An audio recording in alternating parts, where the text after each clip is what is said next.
Party रे 1990 मसीह आज पर्यटन कार्यकर्ता अच्छी भारतीय जनता पार्टी जिलार उपसभापति किंतु आज जो विजय होती सीतांशु शेखर महापात्र जीवन में केवे आम स्वाद चाखी नु जितबार आज प्रथम थर इतिहास लिखिले सीतांशु शेखर महापात्र भद्रक भाई एक सेंसिटिव जगार भारतीय जनता पार्टी 17,800 भोट जितवा ये एक ऐतिहासिक विजय, ये निर्णायक विजय, ये एक निष्पत्तिर विजय, ये एक नरेंद्र मोदी ग्यारंटीर विजय अच्छी भाई। आज मीडिया बंधु पाखर आरंभ करी मु कहि सीतांशु शेखर महापात्र विजय नुहे, एटा हूँ भारतीय जनता पार्टीर एवं भद्रक जनसाधारण विजय अच्छी।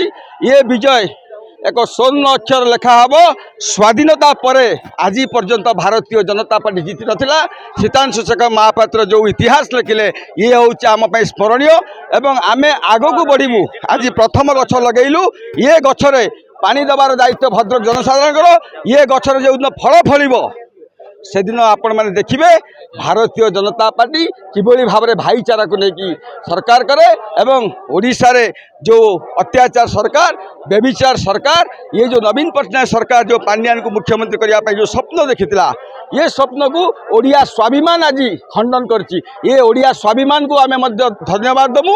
आज ओडिशा रे भारतीय जनता पार्टी सरकार होउछि, एथिपाई समस्त ओडिशावासी को आमे धन्यवाद दउछु।